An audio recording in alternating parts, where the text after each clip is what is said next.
an exploration company in 1936 formed by Shell with stakeholders Standard Vacuum Oil Company, now Mobil Oil, and Exxon. Far Pacific Investments, Chevron subsidiary, files a report. Moving forward, 1959, New York Times newspaper publishes Dutch to explore New Guinea.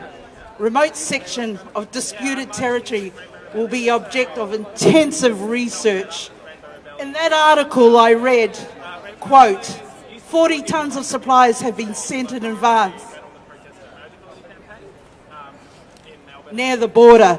Included are beads and clothing for the Stone Age indigenes.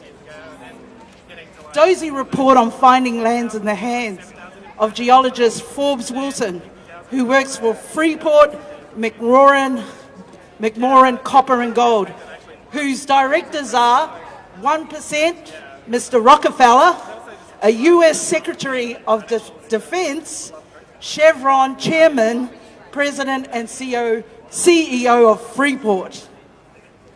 Here comes politics.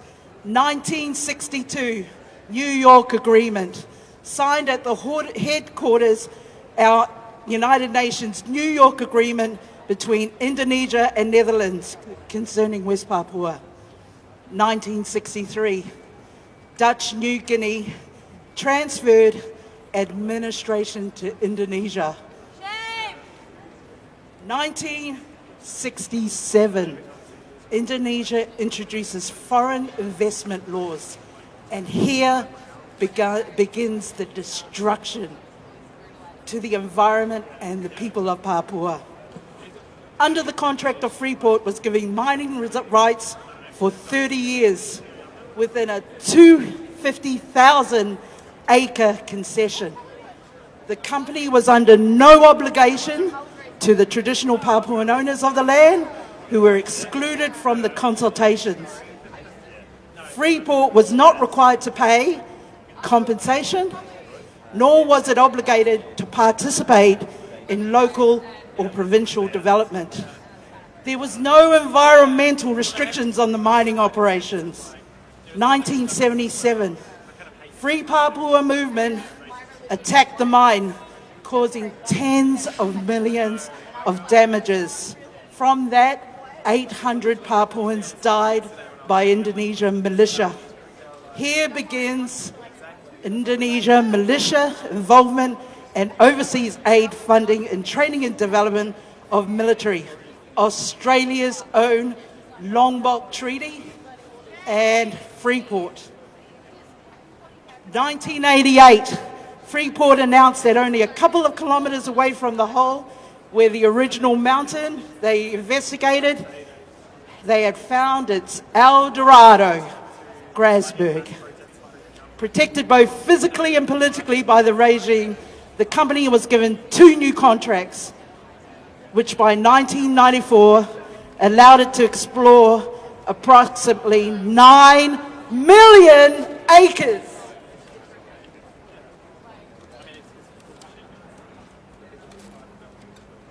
A mine, one of the most promising mineralized zones of the globe for another 50 years. 1996, Rio Tinto freely chose to enter an arrangement with Freeport to finance mine expansion at Grasberg in return for a share of their profits. Let's fast forward, present.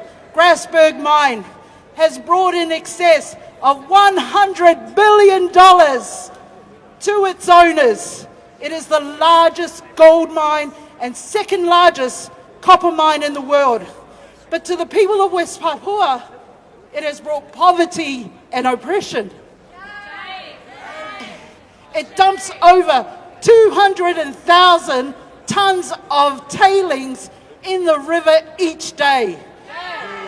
This process is expected to continue for up to 6 more years, at which point exploration will go underground until there is no value left in that mountain.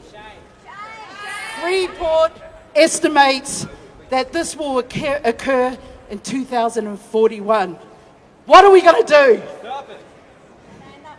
The detection of acid mine drainage from the waste rock, copper contamination of mollusks in the estuary and rivers. Papuans have had to abandon their villages because it's surrounded by mine waste.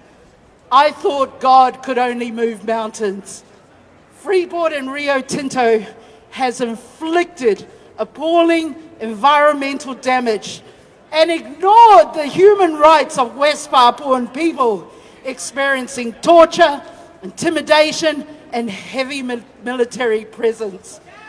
Australia government funds military training through their Lombok Treaty overseas aid. Free West Papua Campaign Australia is a global movement affiliated with other West Papuan associations.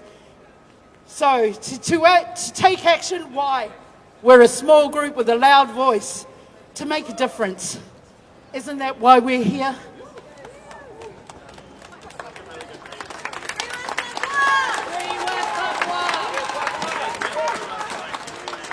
West Papua are fighting for freedom, for self-determination, so it can reclaim and inherit the land that is rightfully theirs.